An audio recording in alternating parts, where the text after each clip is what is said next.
we are back with Tiny Toy Talks, episode 50, number 50. Hey, number Ooh, 50. we're halfway to 100. Number 50. So today we are talking about the GHB, the new GHB. Obviously, this has been out for a while and people have played it, but now that we've kind of played a number of games between all of us, we can kind of talk about it a little bit more. We have experience with it now. Yes. So these are our thoughts on the new GHB and what we think about it. That being said, full house tonight. I got Camaron as always. We got Zach, who actually thank you to Zach who did a lot of these slides. So thank you, I appreciate it. Oh, so he's the one we get to judge? Yes. Yeah, at least the first like 7 of them.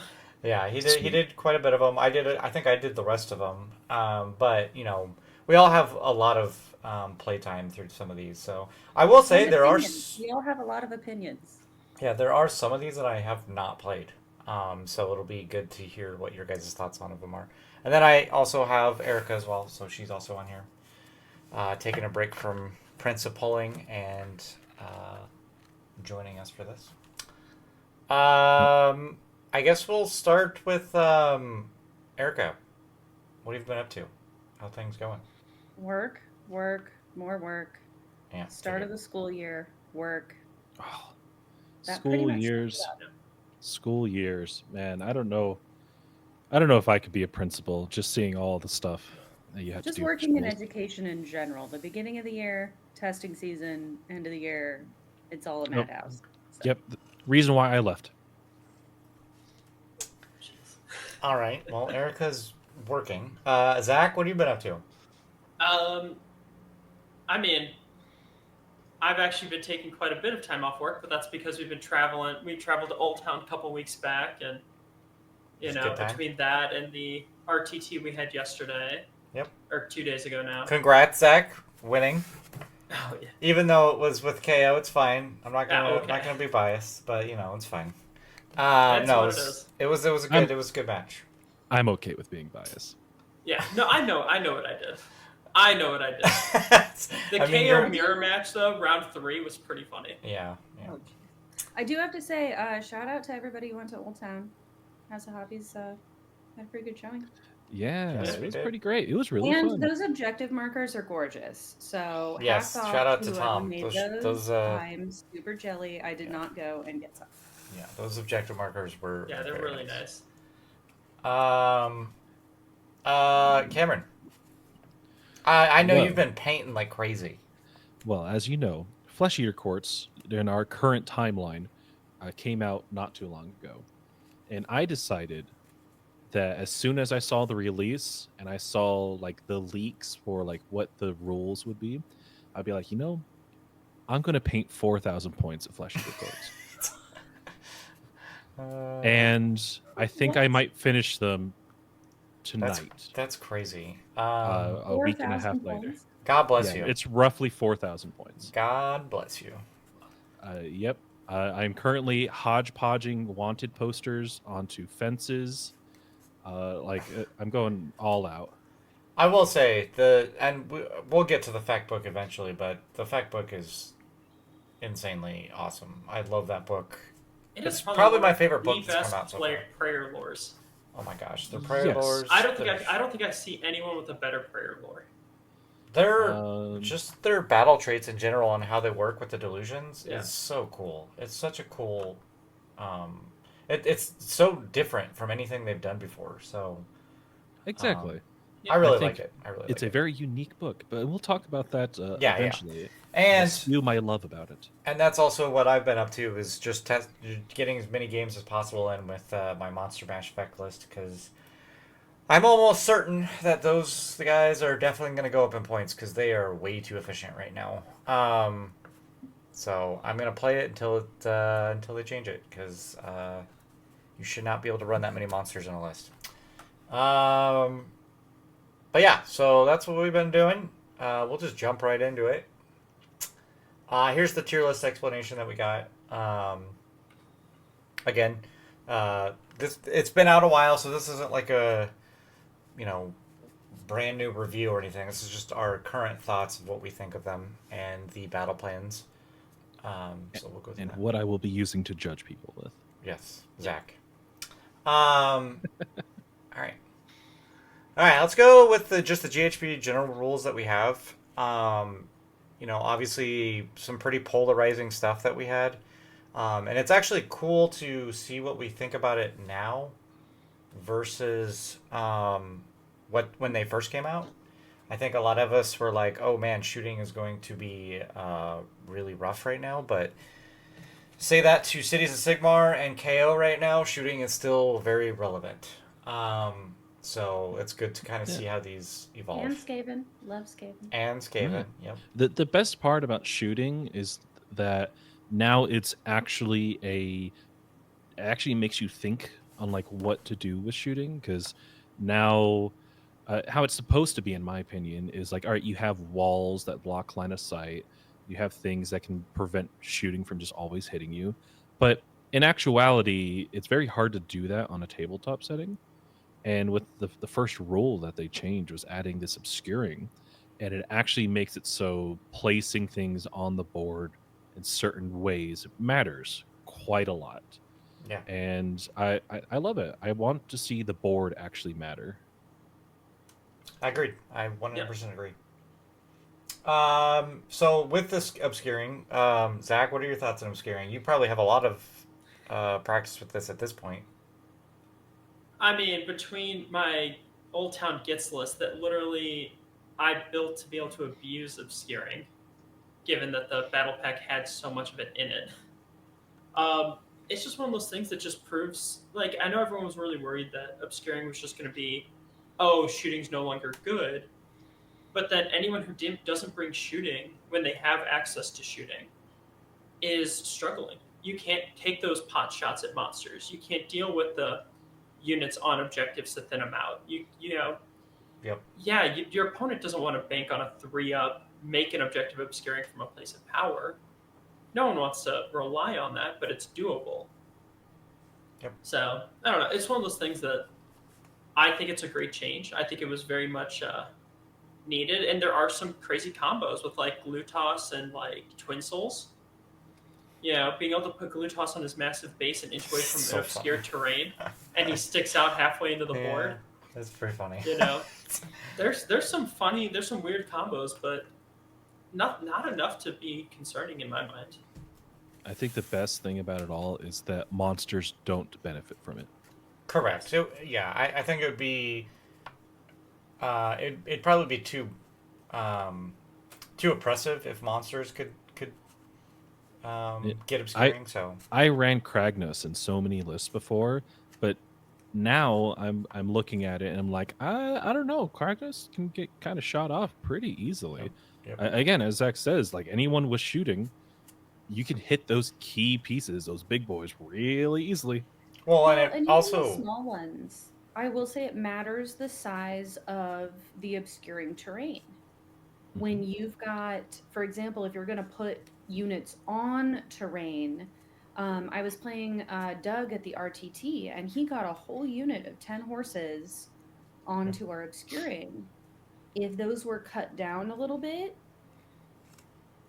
he's going to have a lot harder time getting everything on there. So size of terrain also really matters.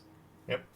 If you've got more space or smaller terrain, it's going to be hard to get a larger unit all within 1 inch.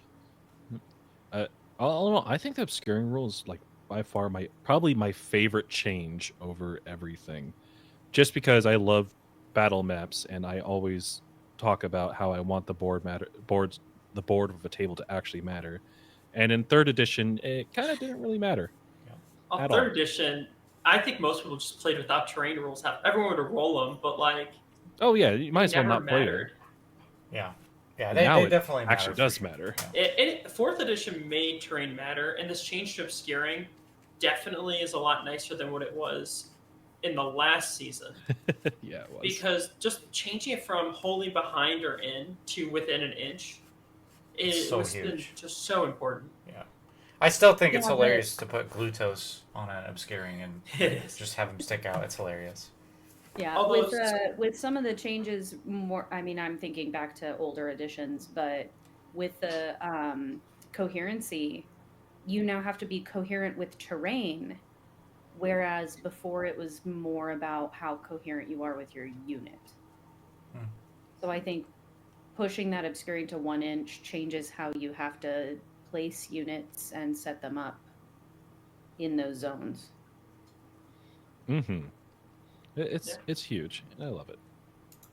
So the next rule is one of my favorites is the regimented forces. So this is the reroll if you have more regiments. This thing has come in handy so many times. This is a very good change for someone who, is worried about the double turn or whatnot. You still have a good way of overcoming that. So this is one of my favorite rules from the new edition is the regimented forces, just to make it a little better for people that take a double. Yeah, because for the longest time, one of my biggest complaints was that you always want to go for the least amount of drops possible, and this was back in like second edition too. You always do one formation, and it was always the one to lower the amount of drops you have, and just because it gives you such a huge advantage being able to decide who goes first. And now that the people who don't go first get a bonus, now I can actually see a 5-drop, and I'm like, oh, spicy! I love 5-drops. Well, there's people that will literally tweak their list to be 5 drops to get the regiment Yeah, reroll. So and I love it. And now we actually have a dichotomy of doing, oh, do you want to be the least amount of drops or do you want to be really high amount of drops? yeah, And having the conversation is like, all right, I could be a 3-drop, but is that worth it? I'll just split my guys up and just be a 5-drop or a yeah, 4-drop. yep. I think you either go one or many. Yeah. Yeah, if you can, for sure. If I can get to a 3-drop, I'm gonna try to split up my forces as much as I can to get that reroll if I can. Sometimes you just don't have the option, but I agree. I think you're either a 1 or 2 drop, and then anything after that, you're gonna really try to push for that 5-drop. Yep. It's 2 or 5. Yep, that's kind of where I'm at. Yeah, it's one of those things that seems it's nice to have. That's my whole take on it is like I've played a couple games. It's nice to have it. If you're a 3-drop, just make yourself and you're able to go to 4 or 5, just do it. Yep. If you're a 4-drop and you're able to go to a 5-drop, yes, that's a no-brainer. But if you're able to be a 2 or a 1-drop, it's not worth splitting your regiments for this ability. That's my take, at least. Yeah. So. Next is probably the biggest change to the new edition is the battle tactics. Boy, are these tough. They are tough, and they're very army dependent. Yep. It's no longer, everyone takes the same like 1 or 2 or 3 of them. Like these are very tough. If you can get 6 of these, you're doing pretty well. I think average is like what 4 maybe 4 or 5. Well, and it makes you build your list a certain way. You either build your list to get your battle tactics, or you build your list to deny your opponent battle tactics. Yeah. I like the way battle tactics work. By far, my favorite thing is that I can still get max points in a game and not do a battle tactic for the first 2 rounds. Yep. Yeah. That's pretty wild. I think that's the change out of everything that I love so much. Because in the previous editions, we had you always had to think, all right, what is my first battle tactic? And there were so many armies that were just like, what am I going to do? Like Fire Slayers was a big one. Like, what tactic are you actually going to do that you can guarantee first turn? Probably not very much. And all the ones that you can do put you in a very bad position. While now you can still have battle tactics and be like, all right, I don't have to do it this turn, because if I want to do it this turn, I'm going to put myself in a horrible position. So you now have the capability just to hang back and just go, okay, I'll wait. Which gives castle armies a much better way to play, Agreed. and to be it's now more viable to not be an alpha strike. Well, that's the thing. Like castle armies, if you're just talking Alpha Strike versus Castle Army type situation, Alpha Strike always at events scores higher because that's just they're able to get aggressive. They're able to push and achieve these battle tactics early, whereas Castle Armies always had to sacrifice something. And they could win the game, but it was never by much. But with these changes, you're now able to, okay, I stall out the first 2 turns, get my position. Round 3, I need to start scoring these. I'm able to break my shell and pick off things that I need to pick off, kind of doing what castles want to do. And those aggressive armies are still able to do what they want to do. There's no battle tactic that can't be played around. The other thing, too, is this gets rid of a lot of NPE tactics. Think of, like, Bellicor, right? Like, if he gets Dark Master and you wanted the old battle tactic, you're screwed. On a 3-up, you just don't get the battle tactic.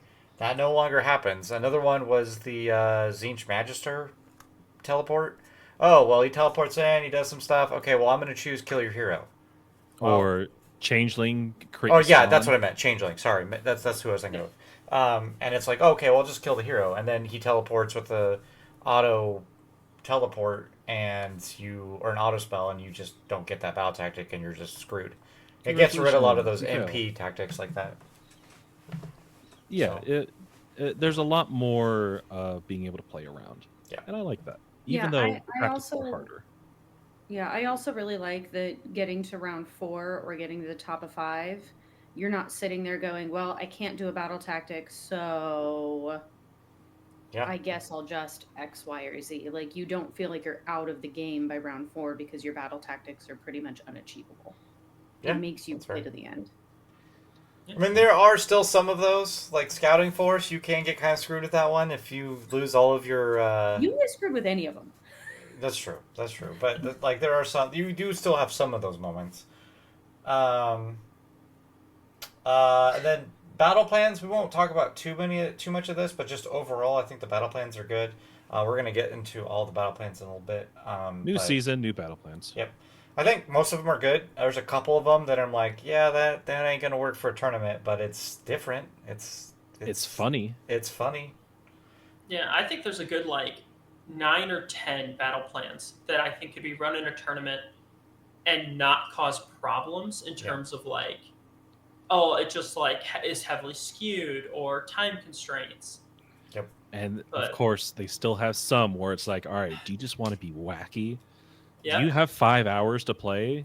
Or do you want to get this done in an hour? All right, here's the plan for you. That's actually a caveat. I think all 12 battle plans are super fun. Oh yeah. It's just you got two obvious ones that we'll get to. Yeah, and that's funny. That are just time killers. Yeah, that's funny because I think one of them is you'll get done in an hour, and the other one's a 5-hour one. So that is funny. That is actually pretty funny. And then last, the other thing that came in the GHB was point changes to enhancements, sub factions, that type of thing. Could be pretty polarizing because it's definitely different from what we used to play. Having Games Workshop add points to a sub-faction or enhancement definitely could change your list quite a bit. But it's a good way for them to tune it. Change lists. Yeah. It's a good way for them to tune it, though. I agree with it. I think if something is being overused, that should probably go up in points. Now, I love it. I love building the a la carte menu, and you have to pay for things. Yeah. I think that makes it more tactical how you build your list. It makes different lists appear. Correct. It does. Not just meta for every faction. Yep. I will say that the downside with this, though, is we should never get to a point where that's a thing, right? There should never be a point where something is just so used that we have to point it. I wish it wasn't that way, but I mean, this is the best we got. I don't know. So. I kind of like that. Unfortunately, it's a side effect. You're never going to make 3 perfectly balanced heroic traits. You just never are. There's never going to be a situation where you don't pick 1 or 2 of them over the third.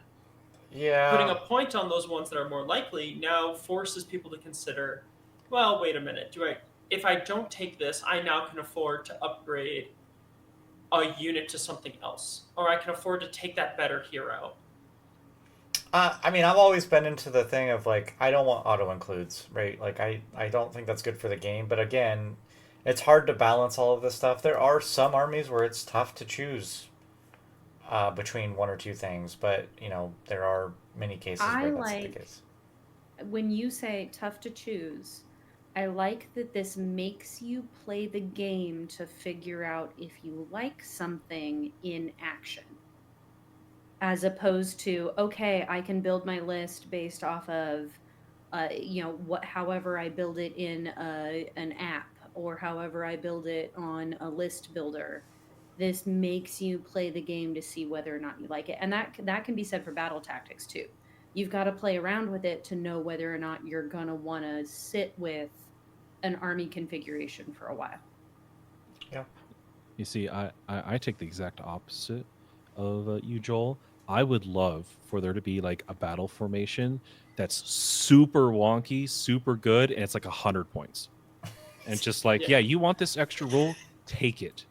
You're going to be 100 points down, but man, you're going to now all your guys have like a +2 run. Like, completely changes everything. See, I think as I look over like the point increases and stuff, I still think to a point you still take the most, even if they are 20 points over, you still take the thing that's the most egregious, that See, I disagree with you. I For I one don't know, thing, man. I feel Nighthawk. like for instance, there's not many. Here's a good example. There's not many Stormcast players that don't take the portal, or stuff like that. It's still something that it's just so good that you can't not include it, and you're just. It's just I wish there wasn't it wasn't an auto include, or the rules weren't so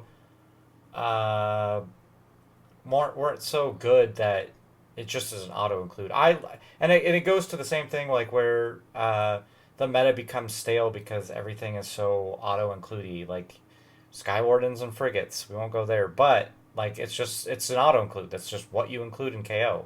And I just wish there wasn't like that, because then you just get stale meta. There is a solution to this, and I don't think you're going to like it. And the solution to this is to make those things more expensive. Yeah. We look at Night Haunt. One of their battle formations is 40 points. Yeah. And it changes things. I guess if you get to a point where it is just so out costed that it does change things, then sure. But I don't think we're there yet. If you make the for a lot of Stormcast things. Porta Potty 50 points, I can guarantee you some agree. people aren't going to take it. Yes, I'll agree with you on that. It's just not there yet. We're not there yet. Yeah. To quote Colt, everything can be fixed with point changes. Yeah. He's not wrong. It's not wrong. Yes. You're I just think the point changes we have currently, like these 10, 20 points, they aren't enough. What Games Workshop is doing is they're just tippy-toeing their feet into the water right now and seeing how things react. Yeah, and so I think they're going to just start increasing stuff. We've already seen it with Night Haunt. Oh yeah, and they're going to continue. We're going to see. Like, I guarantee you, the enhancement KO one will go up points, 100%. It's the only one that anyone ever tanks, and I think it'll get. Yeah, I do agree with you. I think at a certain point, points do matter, but right now, I don't think it's enough. I think the ones that are very auto include are still auto include. I can agree. I think only maybe Night Haunt is the one that I think is well done. Yep, because it's pretty. And right now they probably don't need it with a new book, but that's a different story. All right, let's move into the actual tactics. Let me switch this. So, why is this not working? This is where Camaron can start judging me. All right, my first judgment. I 100% agree with Masters of the Past. Oh yeah. Yeah. So Masters of the Past, natural progression. This one you see quite a bit. We don't have to go through all of these because everyone should know these by now. But some of them that we definitely don't like. I don't think anyone likes Wrathful Cycles. I think that has a place though. I think it's very, it's very niche, But I think we can, and I know me and Cameron have had this conversation. Anything that requires you to be underdog is just bad. But if you've got a castle army and you're going to sit back and wait for a bit, you're going to be the underdog. I mean, Yeah, there the are hard part cases. is, though, if you're a castle army, you're not scoring the first battle tactic of take an objective from your opponent. You have Right. to take an objective from your opponent and then be underdog. So you already have to put yourself out there. And then It's Yeah. But you a can be underdog when you take an objective from your opponent. You can yeah, but already you can't be score. the You can't underdog. score both. No, but if you're planning on being underdog for a round or two, Yeah, but I think the problem with this is it's a yin yang thing, right? It incentivizes you for taking a point, but then it goes the opposite direction of you being the underdog. It's just I think Wrathful Cycles would be good on its own. The problem is you have to pair it with another set of battle tactics. And I don't think it pairs well. I'll okay. give I the can same kinda agree with thing. that. I'll give the same thing as I do with Joel. Why would you plan a tactic that's you need to use in order to win a game? Why are you planning a tactic to lose? Yeah, that's kind of where I'm at. Touche. Too. Touche? That's where I'm at. The other intercept and recover. I think you did the rankings for this, right, Zach? Yeah, I think I did. I think I did this slide. It was a while ago. Uh, intercept and recover. I'd probably mark it as a B. That's fine. I think there are. I think when it first came out, a lot of people picked this, but I think it's kind of a trap card because you can give this to things that are pretty egregious. That I mean, I lost a game at OTTD because of this because they just hit around a building and I couldn't get to them. So, Intercept and Well, recover is great for a good opponent to abuse. A I good think- opponent sees you with intercept and recover is like, man, you're never going to get 10 points. Yep. I know a good example is actually from the RTT the other day. Me and Erica. Erica had intercept and recover. I'm playing Caradron Overlords. I picked 3 boats. yeah, good luck. Good luck killing that. Yeah, good luck. Like she got one of them. You know, like it's just Yeah. Another It- one. It You're- works really well match dependent. yes. I will also say match dependent, it can screw your opponent. So being on the other side of intercept and recover, if I'm playing against someone that has that, I am a 1-drop with so many units in a tunnel, it forces me to drop an additional Yeah. unit with the army that I'm currently playing. It forces me to change my optimal setup because I have to have 3 units. And then it will also screw you on the double. Because if you take the double, you give up one of those treasures. Yeah. So you And they have just to be willing to FAQ'd that, too. sacrifice 5 points if you think you're going to take a double in a match. It Yep. is very swingy. I don't like it. I don't like it at all. I know it's going to be one of those ones that a lot of people are going to be forced to take because it is like a very neutral, everyone can take it. But I think it's one of those ones where you need to try something else first. Because, you fight Night Haunt. New Night Haunt book, they can make it so that you can never get 2 of them. Yeah. They just teleport across the board. Oh, man, that sucks for you. Yep. Just Yeah. things. Yeah, the one thing that I do like as like a general sense for all 6 of these is that every army that I've seen can pick at least 1, if not 2 of these and be successful with them. I've yet to see a list that can't perform like a majority of these because that was an issue with the old battle tactics system. I think back to last season, we had 6 generics and 2 fear thing, and there were some armies that just couldn't run they couldn't achieve some of the battle tactics. Yeah. And you always have an option here. Every army has 6 that I fully believe there's 6 that any army can achieve. I think slow attrition armies don't have many that they can choose from this, but yes, I agree. I think slow attrition armies, they still can do stuff because they don't have to do it in the first 2 turns. True, Yes. The first that's 2 fair. rounds. That's fair. And I I will think also that's what makes say- it balanced. I will also say the defense part of this makes it more interesting because you can have an army that you build specifically to deny someone else. Yeah. I think when you start looking at denying other battle tactics, that's when you start looking on like outside of the box, because these are already pretty tough to get. You just trying to do them. So if you can think about trying to deny these, it just kind of sets you apart from like a good player. And I do from a like great that there's player. no auto. I mean, you might get the first one on each of your battle tactics as like an auto, I'm going to get this during my game. But you're not guaranteed all 6. Oh, it's tough. They're tough to get. It's tough to get all 6. I'm happy at the balancing one. Like there's some of them that are really easy in the beginning, and then the next thing you know, you have to be underdog, and you're just like, oh wow, that sucks. Control And then every there's some, objective on the battlefield. Also tough. yeah, and then there's some where it's like, okay, all of them are about medium difficulty to get. Yep. And yeah, I like them. Scouting Force is an A if you build into it. But other than that, I don't like Scouting Force. I think it's just too easily deniable. But I love scouting. if Force. you again, if you have the units for it, if you definitely have it's great. if you're going straight MSU units for this, then I agree. I think it's good. But Yeah, so I mean, my logic with a lot of this, so like obviously Masters of the Path, I think any army can take that and score it. Like it's tough to score some of the later ones, but like it's just a natural progression type of battle tactics. Restless and Scouting though, you have to kind of play a bit more into those play styles in order to actually see some success with them. fair. Masters universal. The others are list dependent. Yes. Yeah.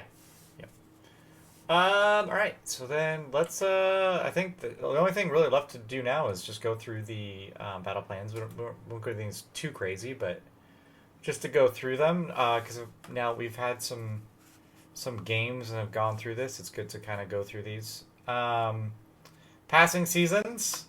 This is the one. Was this the? Oh, add 1 to wound rolls. This is for the underdog. Add 1 to wound on the odd rounds, and on the even rounds, it's right. +1 to your ward save. That's right. Yep. Can I before we get into these, can I just say Warhammer has made everyone do so much more math? Yeah, the it's for the betterment of society. Or whether it's on 6 like, and a half hold or on, 7 and a what round is half. this? We odd or even, like there is so much more math. Yeah. And placing the objectives. You have to pay attention to your game. What? Yeah. Yes, this is -10 to Beerhammer, and I'm just saying that out loud. That's funny. Yep. I'm okay with that. This is a good tournament ready one though. I like it. It's pretty good. Yeah. I think this is one of my favorite ones. Yeah. Because of one thing, I play armies that are really, really. I either play really defensively or really alpha strikey, and this one, depending on how you set up, benefits both, because the first turn it forces you to go out and get your objectives. Yep. Because first turn, the objective in your field, doesn't matter. And so it makes your opponent, or makes you, have to go out and actually hit objectives, which I really like. Yeah. It's also worth noting too. This one has the big terrains in the center. So, if you're playing like Monster Mash like me, you have to kind of keep that in mind, because you're only going to be able to get so much in the middle of that board. So it is something to note with the terrain placement. Yeah. This is something else that I'm sure we'll talk about a bit more as it kind of comes up. Is there's a lot of these battle plans that have unique scoring systems that I like a lot more than the old, like almost everything last season was 1-2 more. 1-2 more. Oh. This one is 5 points for each active objective. That's your primaries. And that's then it. Obviously whatever battle, then that's it. Yeah. Yeah. Do you control the green or the reds whenever they're active? No. I can turn. I can fully just abandon my home objective and not care, and it's great. Yeah. Yeah. All right, that's Passing Seasons. It's a good tournament one. I like that one. Paths of the Fae. Which one's this one? This is the. This is gonna be a 6-hour game. This one. is the 6-hour battle 6-hour plan. game. Yeah. Yes, the Fae is marathon. They FAQ'd this too, and I think it's. I'm gonna bring the FAQ up so you guys can talk about this, but I think the FAQ makes this worse. I think the FAQ just makes it so that manifestations don't get teleported. I thought. I'm Or I gonna can look give it a this different up. one. I'm gonna look this up, but I think. But yeah. Yeah, talk about this one. I would never use the tournament. It just takes way too long. This Oh, one is so. I It wanna play honestly, a this so casual much. game looks so much fun. 100%. Just go over Underdog and be. just You need a whole game. You need a whole day for one game. Not if you're fast enough. and I think about this with like Joel's Monster Mash list, and here's my logic. Every battle round, you pick 2 objectives to be at the target, not a pair. It says just pick 2 objectives. You remove every model that is, or every unit that is contesting those objectives, and then starting with the underdog, they have to set up their models. Is it within, like, wholly within 6 or something So like that? it's whole. So this is what I'm checking because I think they changed it to wholly within 3, which I don't think you can do with some armies. No, but then you laugh because whatever doesn't get set up, because you alternate setting these back up, whatever doesn't get set up now is a bring in off a board edge in your movement phase. You know, it's just like This is for people who want to practice deployment for 5 hours and call it a day. yeah. I find it hilarious because, like, oh, did I don't know, like Alariel or Karazai get hit by this? And you're like, okay, I'm underdog. I put him down first. All right, you can't deploy anything on this. Go ahead, Yeah. go into space. The Get out of here. The pizza platter bases can just block an objective because you can't meet the requirement of not being in combat and still being like within 6 or wholly within whatever. Wholly within 6, They- outside of 3. They changed it to wholly wholly. within It's wholly within 3 inches. All right, so now you just can't put a monster down on it. It's. I don't understand this one. I have not. I will be honest. I have not played this one yet. I don't like it. I don't like anything about it. It's the Monster Be Gone battle plan. Yeah, I Monster guess. Be Gone. Now, This I is will probably why I say, haven't though, played the setup for the objectives, the green and the reds on the sides, they are 7.5 away from the board, the short board edges. So on your movement phase, yeah, you can bring in most of your stuff and take an objective back, potentially. But that's just, you know, who knows how that actually is going to go. It's hilarious because it's just the first person putting down, choose an objective. That's my objective, and the other person gets the other objective, and that's it. That's all that happens. Yeah, please, whoever's a TO, please don't use this one. Please. Please, It's not use it. good. It's not good.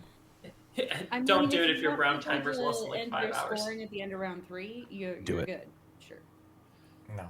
Do please. it. Let's not do it. Let's just not. I want to see half the models on the board not be on the table and still be alive. Yeah. I can't believe they changed it to 3 inches, man. That means so many of them get lost. It's just crazy. All right. Anyway, that's Path to Fae. Moving on to Roiling Roots. And everyone calls this. Oh, I even messed it up on the thing. Yeah. It's roiling, not rolling, and I even did it on my PowerPoint. This Rick is rolled.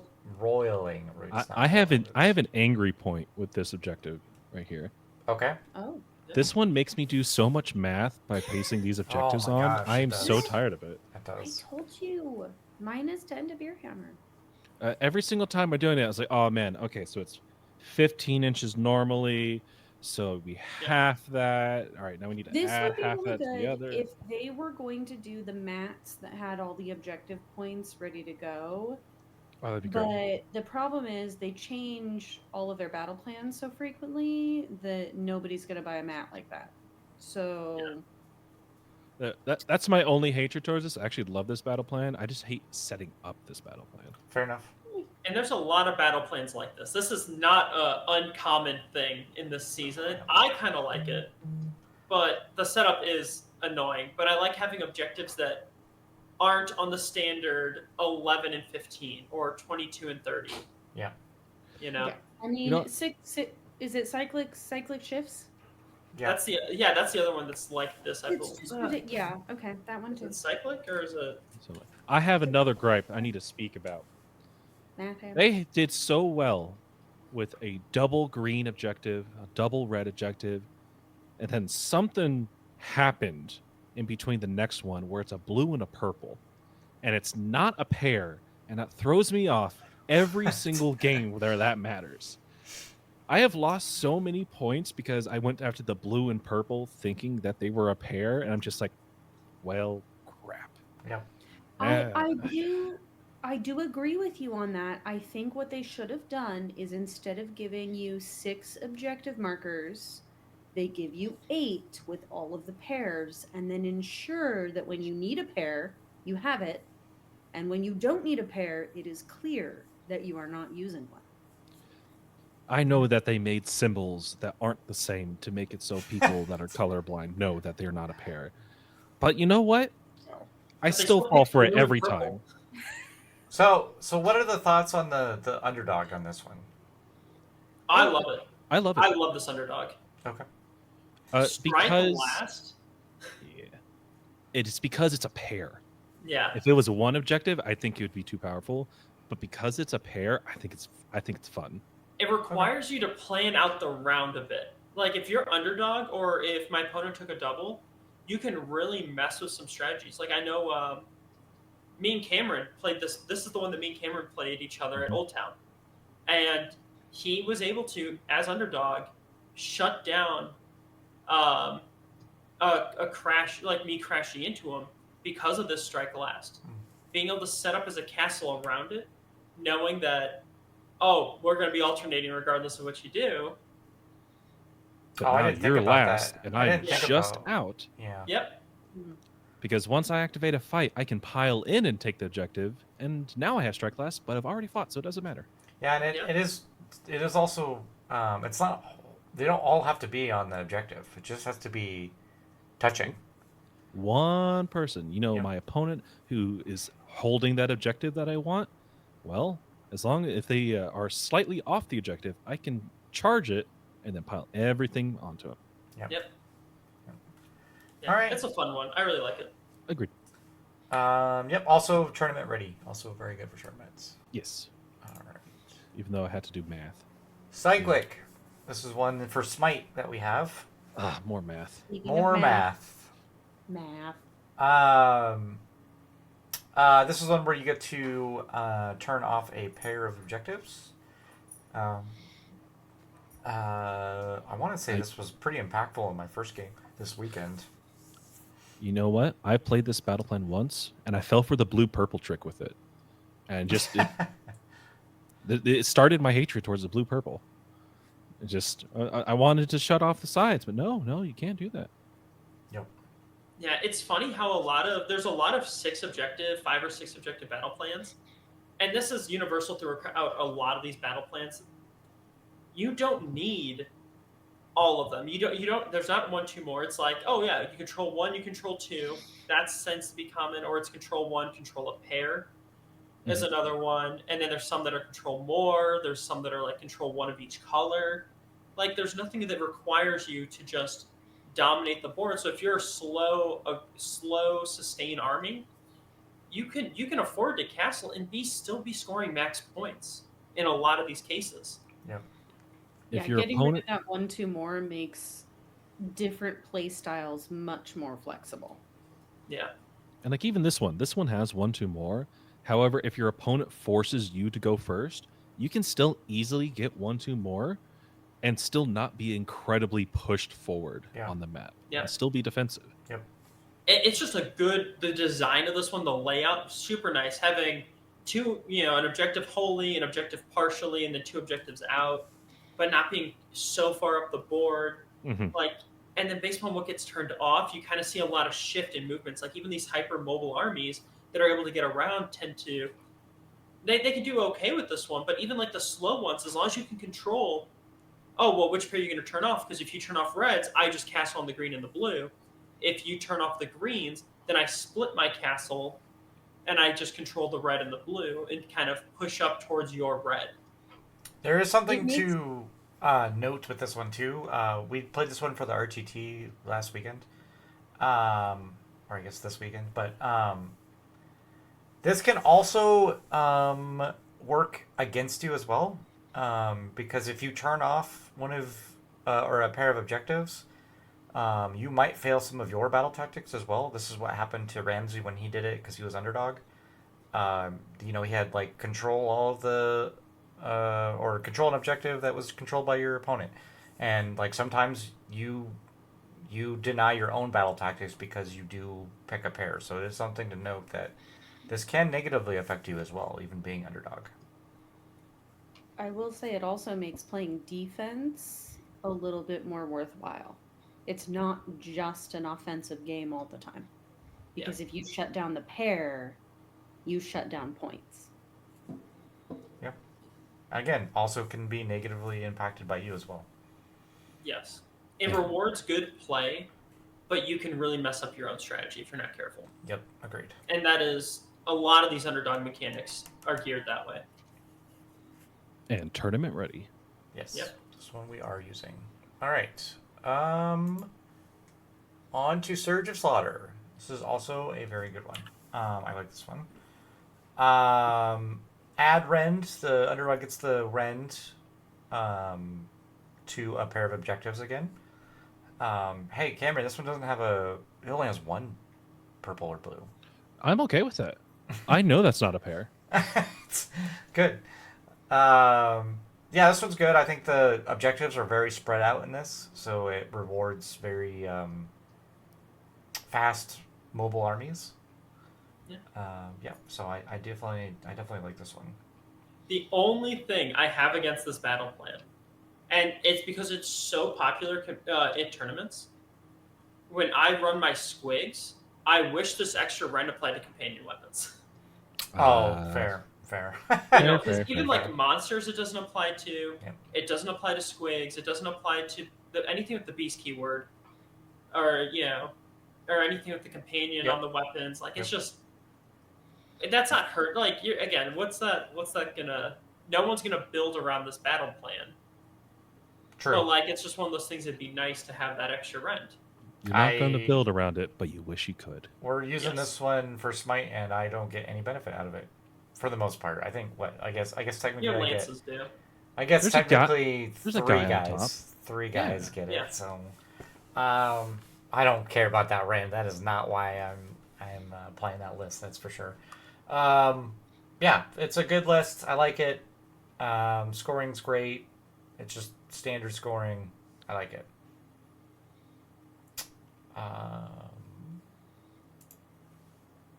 Linked ley lines. This one, if you're a castle army, this is great. This is a good one for you. Your objectives are so close to each other, and it's fine. I have the linked ley line battle rule, the manifestation thing. It's not great. I think it's utterly useless. Yeah, it's not good. It has never come into play really on any of my matches. Especially since almost all manifestations are a 6-up save now. Correct.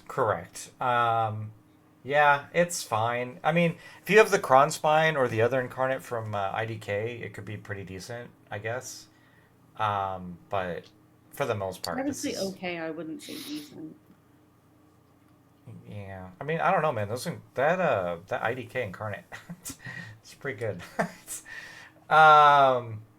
But yeah, I it's fine. This one you just play because of the battle plan, not necessarily the underdog rules.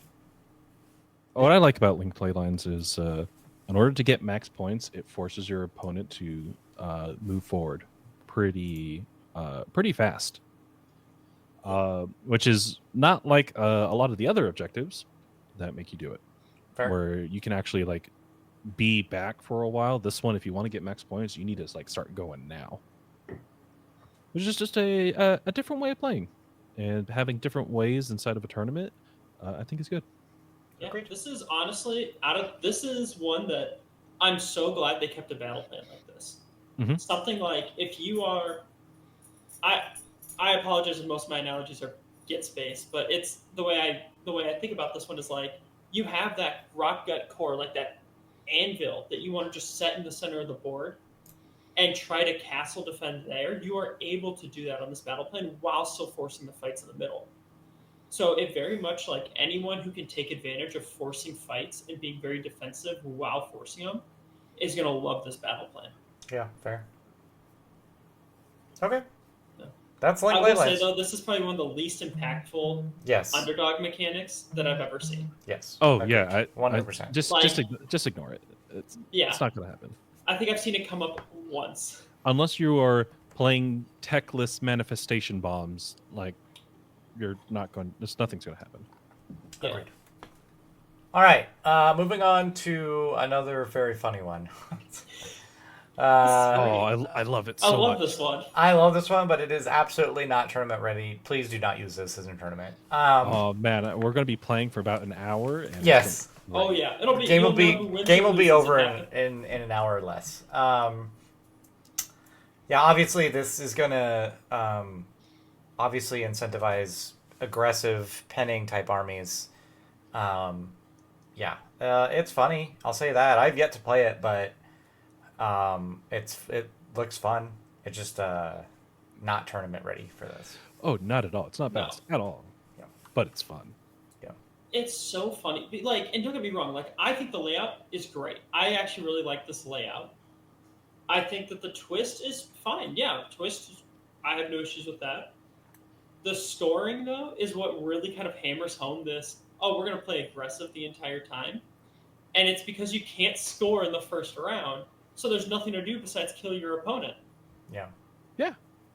And you're really close. So something like Joel's Monster Mash Terrorgeist list that can just run or not run in charge, but move like 14 inches. Oh, it can run They in can charge. run in charge. Oh yeah. Yeah, they can can run in charge. Yep. So now He we're just only goes in 18 inches decimals. apart. Yeah, this entire thing, all it is like, hey, we're going to be fighting in the middle.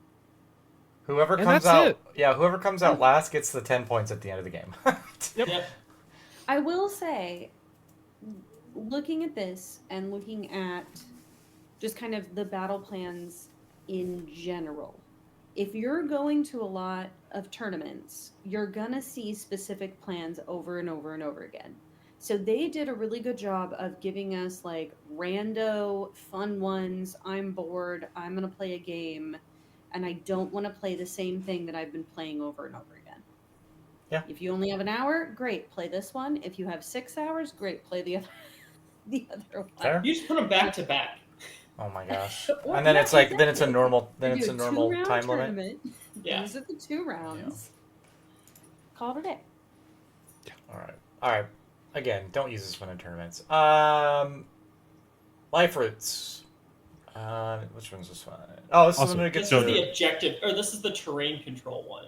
I also don't think this one should be in tournaments. Okay, so here's my issue with this one. I think I did this. Did I do this one, or Yeah, did you do tournament this ready? one, Zach? Negative. Nope. Yes, I did. I was the one who did this one. So here's what I don't like about this. To this day, there's still not a very, it's not very understood how terrain features are controlled. Some people think it's based on the base. Some people think it's based on the model. And because of that misunderstanding, I would never use this because like you could have like a tower that has something hanging off from it, right? Like kind of like the Gits terrain feature, Yep. where do you measure off of that? Is that how you want to do it? Like it's just I don't like terrain control for battle plans. I just don't think it's And good. It's tough because my argument, whenever the people bring that up, is like, there's rules that state like you measure off of any part of the terrain. Okay, as long if it doesn't have a base, you measure off any part. And then some people are like, oh no, it's the footprint. It's the footprint. Then I'm like, okay, so then does Ideneth just not get a faction train then? Because their footprint on those boats It's are like nothing. it's like 2x3. I think Ideneth is the only one that I'm just like, wow, that sucks. Yeah, and that's the reason why I just don't like this. Now, I will say they did FAQ this where I don't think you can't. You can't use your own terrain yes, pieces. So people like Nighthaunt and Soulblight, who have 3 terrain pieces, can't use that to increase It is funny, their score. but yes, you are correct. Or It's a- like KO that has terrain that you can shift all over the board. Those ones don't count as terrain. They're classified as units. Terrain only they've only got okay. 1 terrain, And then it KO, just spawns 3 units that are just annoying little. which are Problems. extremely good. Those stupid little things are so good. But Honestly, that's like another those, good example of footprint versus model because of how much those like grates stick out over where the actual footprint is. Yeah. Yeah. And if you've got a big model, you're not getting base to base with that. Yeah. My thing against this one, this battle plan is is the revive if a you, unit a slain model? no, it's if you go first in a battle round, you win. Yeah. There's 2 objectives. Yeah, I mean that's not. It's yeah. 2 objectives, and 2 of your points every single turn revolves around you having more terrain points than your opponent, but you only score terrain points at the end of your turn. So if you go first in a battle round, you're almost guaranteed to get more points. Than your opponent. Fair enough. And then they have to play catch up. They have to sacrifice pieces because you can't control 2 different terrain pieces. Yeah. So 8 terrain pieces. Your opponent, if you control 5 of them, your opponent has to take stuff from you while still dedicating units to other terrain. It's just a mess. Yeah, it's not a balanced at all. And speaking of which, the underdog is also not balanced because like if you're running like the Giants mob, you can get a unit back, or like Storm Drakes, Stormcast dragons. Yep, Oh no, yep. I got a dragon back. Yep. So it's just not a very balanced one. I like the Imagine idea, a but Proxigor or Storm Fiends just getting a model back. Yep. And it's within an inch. Not even like it's just good. Yeah, it's so unbalanced. Though. It's very unbalanced. It's not tournament ready, but it is. I like the idea. It's just it's not good for tournaments. Yeah. Yep. All right, Bountiful Equinox. This is a very tournament ready one. The layout is great on this. It is worth noting. Every single piece of terrain in this is obscuring. Yes. So it is worth noting when you set up that every single thing will be obscuring on this. I think this is like the epitome of simple, balanced battle plan. I mean, even the And heal it's a bit 3 is both deceptive, friendly and enemy. So it's like this is like you can't get much more balanced than this. Yeah. Yeah. And The only just thing way it's that not different balanced. Playstyles interact with it too, because if you look at the way the scoring is, it's not pairs. It's you control one of each color. Yeah. For the last 2 points, so it's control 1, control 2, control each color. Yeah. Control any side of the board and the center. Yep. You just pick effectively. You just have to control a fourth of the board to get your max points, which is, I think it's just a really cool, simple way of playing. Yeah, I like it. We are control also half the using board and you get max points. Yep. Very good. I like this one. Eric, you have anything on this one? No, I mean, I just like the way that it's set up kind of closer to the middle with everything being able to, I don't know, you're basically creating that wall, you go around it, you sneak over to one side. I like it. And there's no blue and purple to deal with. Oh, after my own heart. All right. Life cycle. All right. So this one, it's still a good tournament ready one. I like this one. I like this one a lot. I like this one. It just feels like if you're an underdog, like you get one shot at this and then you're done. Like there's no other mechanic in here. Like you're just like it's an okay underdog. Like I like this for 2 reasons. The first one is that this is a battle plan that actually benefits someone who has more drops instead of less drops. Because a Alpha Strike army cannot set up in a good position to Alpha Strike you if they are less drops than you. Because are they going to be in the center of the board? All right, that's the farthest away point from you. So if they want to get anywhere close to you, they have to set up on one side or the other. And since you have more drops, you can just position yourself on the opposite side. That's very fair. That's very fair. Yep. And the other one has blue and purple, and it doesn't matter.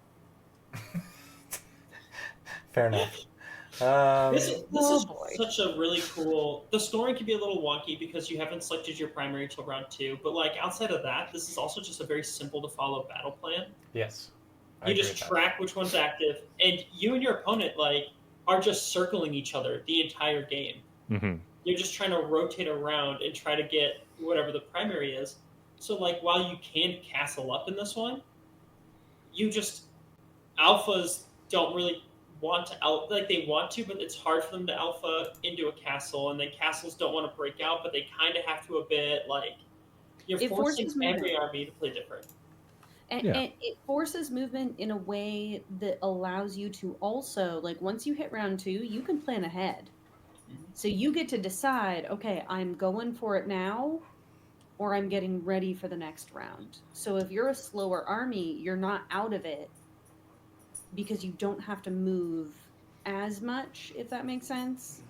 It forces movement without basically saying a movement heavy army is going to auto win. You can also sacrifice, if you needed to, you could sacrifice a point early in order to prepare for the rest of the battle. Like if you're a castle army, you can kind of set up to one side and prepare for the next couple turns rather than trying to spread out. Again, it benefits you going second in this battle plan, as well as having more drops than your opponent in this battle plan. Yeah. Okay. All right. That's life cycle. Creeping Corruption. This one's pretty much in every pack, I think. I think this is pretty general battle plan here.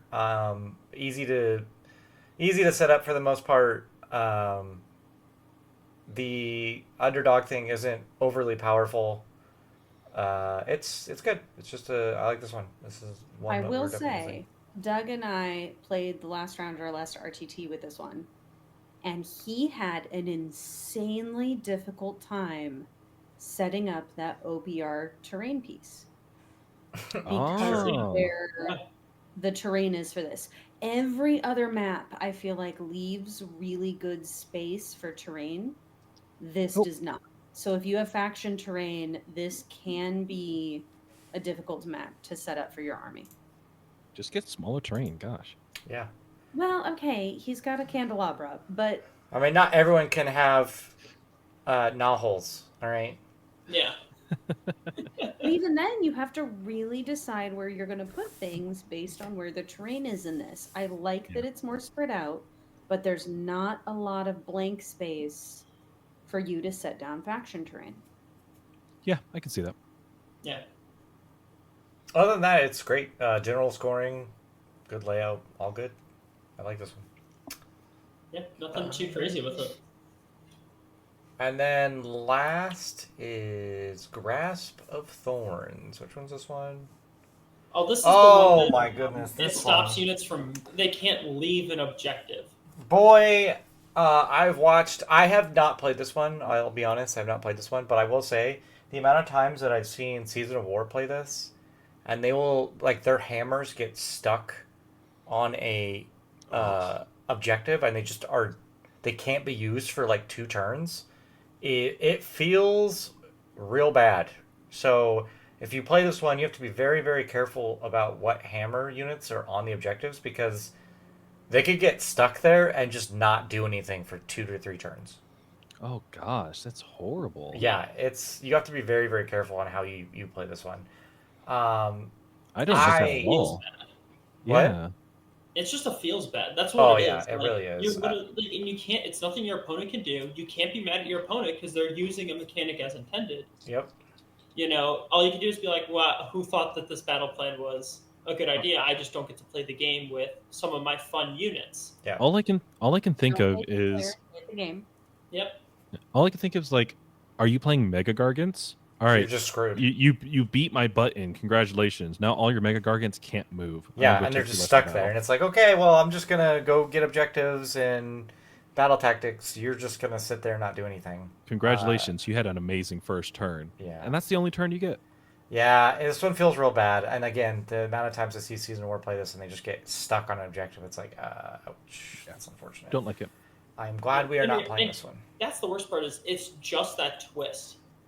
Everything else about it. It's a great layout. It's got that's the fair. Terrain seems really nice with 2 area terrain or obstacles based upon what the defender decides. set up right in the center there, so like there's a bit of desire to want to control it. Like there's a lot of things that are going well for this battle plan. It's just that twist Yeah, really except kind of for messes quicksand. things up. Yeah. Yeah. All right, and then that's kind of it. Here's the overall ranking of the battle plan tiers. This is based on using them for tournaments and whatnot. So for the most part, all of these are very good. There's like 2 or 3 of them that are they're still fun. They're just not tournament ready. There's 4 no-goes, and the other one's And honestly, the 4 no-goes are still fun. Like Grasp with They're Thorns fun. is just bad. Oh, they're super fun. It's Like, except Crest of the Thorns. if Yeah. I saw life roots in a tournament packet, I don't think I'd be upset with it. Like, yes, is that just going to be a weird game? Yes. I'd be Yeah. upset. Oh, Paths of the Fae. Oh my gosh! Imagine rolling I up would to never want to see Paths of the Fae. in a imagine tournament. rolling up to the table and your opponent's got 140 clan rats and you're like, oh okay, this is. I gonna would be rather fun. have Path of the Fae than Life Cycle. Oh, sorry, Path of the Fae than Life than Roots? the- Really? than Life Roots. Yeah. Oh my gosh, dude! I don't know, man. It's Path of the Fae is just dependent on who I'm playing. Again, 140 only because clan I rats think- or something. It's just miserable. Only because I think Path of the Fae is actually balanced. It's just annoying. Agreed. That's fair. Agreed. That is a fair take. I know. Out of all these, like, I don't like Paths of the Fae. Like, Life Roots is acceptable in my it's whatever. I'm just thinking of it in a Crest of the tournament Thorns, setting. Path of the Fae are the 2 that I would not want to see in a tournament setting. Noxus Nexus it's crazy fast. It's whatever. I don't think it should be used in a tournament, but like, it's just skewed so heavily one way. Yeah, I But- agree. I will say this is really overall, if you take all of them in their entirety as a pack, you've got a lot more balance between styles of army. Yes. You're not going to Oh, yeah. see, not every army is going to be a strike first kind of a deal. Not every army is going to be a castle. You've got a lot of flexibility. If you're going to a tournament and you've got 3 to 5 battle plans to play, you're not going to see something that's so overpowered one direction. You have to take a certain style army.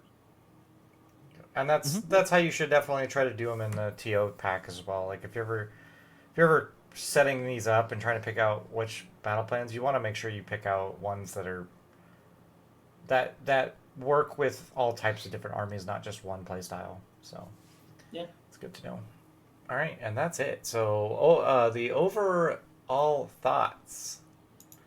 So I'll just do my take on this. I think overall it's definitely the best AOS edition to date. I do think it's a little tougher for newer players. I think battle tactics are very, very tough. For people that have played this game for a while, it definitely rewards competitive play for sure. Again, we already talked about battle tactics are much harder.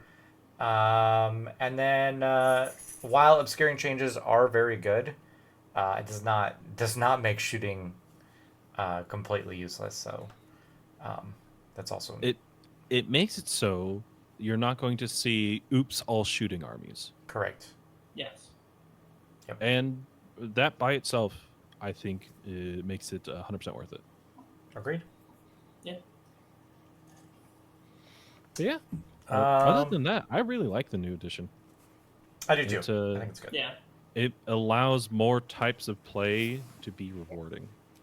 I do think it gives list building a lot more flexibility, which makes it interesting. You don't want to go to a tournament and see, 50% of people playing the same army or same style army or same lists. You want things to be a little bit more of a potpourri, so to speak.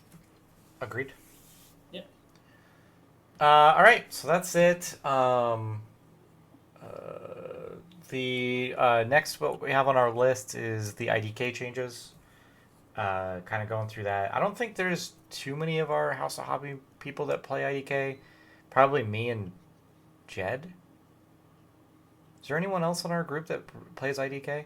I mean, I tested out a couple lists with it a little while ago, but I haven't. I've only. I mean, it was like a month I played it, but that was the index. That wasn't the new book. Yeah, the new book. Colt played IDK for a long time. Yeah, but not the new stuff. I think it's No, just not the new stuff. I think it's just me and Jed this for the new edition. I think it's just me and him that have played IDK. I've seen so it once or twice. so we'll go into that next. We got a lot of new books to get into. We're on the very short timeline of what is it? Hellsmith and Hashit? Is that what they're called? Yeah. Something like that. Yeah. The Chaos the Chaos Dwarfs? Dwarves Yeah, Chaos Dwarves. finally pretty cool. joined in the fray. Do we have any? I know a lot of people are excited for it. Do we have any predictions on if that book is going to be completely broken when it comes out? No. No idea. Aren't they typically broken and then they get toned down? I just feel like it just. It's a coin flip. I feel like the way I don't think Cruel Boys was like that. So Gitz Yeah, wasn't touche. like that.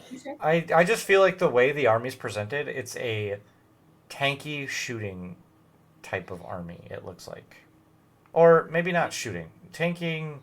They're very I think tanky. for We artillery. know they're gonna at least have a 3-up saver better. Yeah, I think it's gonna be a lot of art. I think there's some artillery pieces. It's exciting. Like I'm it's nice to see excited. Artillery. More I just prevalent. it'll be very interesting to see how they balance it. So Yeah. all And right. we've only seen a couple of the models. Once we see the full model line, I think it'll be. I will say that chimera looking thing is awesome looking. Thing looks Yeah. so sick. And that just We means just we need to need play to some more collect Total new army. So that's fun. All right. On that note, we will see you guys on the next one with the IDK release. So IDK. IDK. All right. Thanks, guys. Have a good week. Bye bye. Bye.